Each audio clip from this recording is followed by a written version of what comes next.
سکھوں کی خالصان تحریک، مودی کو بڑا جھٹکا، ٹرمپ کا گرپتون سنگھ پنو کو خط۔ آپریشن مہادیو میں پاکستانی چاکلیٹ اور ووٹنگ نمبر، بھارتی وزیر داخلہ سٹ پٹا گئے، مضحکہ خیز انکشاف کر دیا۔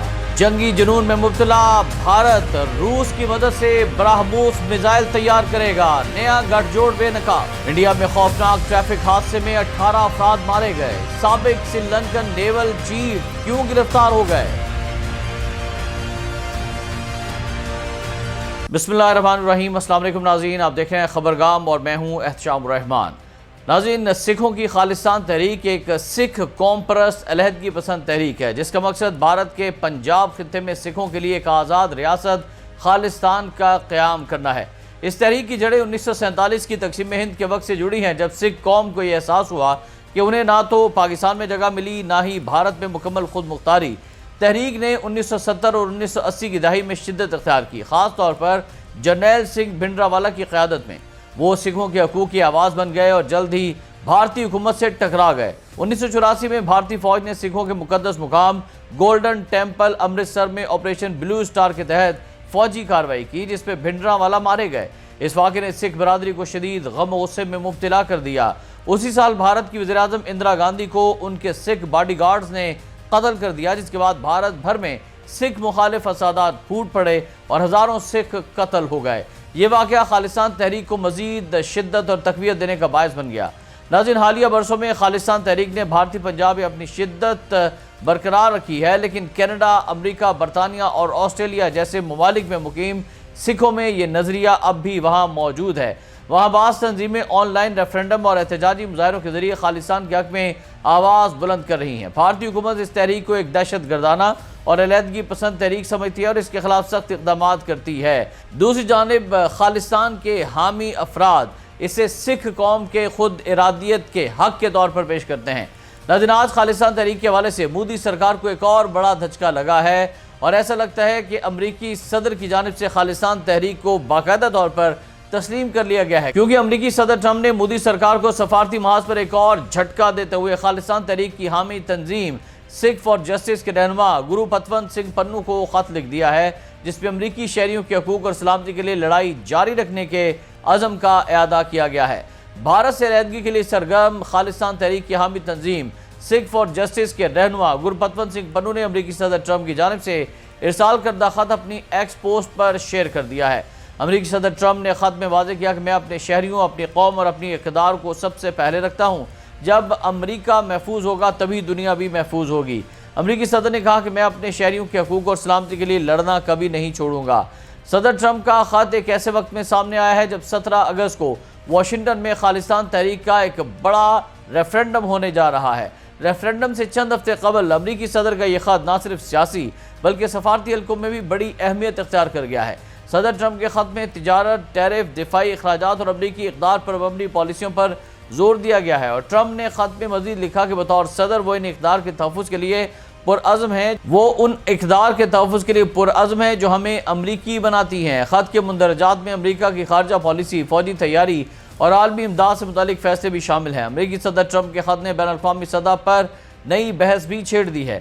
ناظرین، واضح ہے کہ گرپتون سنگھ پنو کو بھارتی حکومت 2020 میں دہشت گرد قرار دے چکی ہے اور امریکی صدر کی جانب سے موصول خط کو خالصان تحریک کے لیے خاص اہمیت حامل ہو گئی ہے، اور اس خط کو سفارتی سطح پر بھارتی حکومت کے لیے ایک اور بڑا جھٹکا اور خالصان تحریک کے لیے ایک بڑا اعزاز قرار دیا جا رہا ہے۔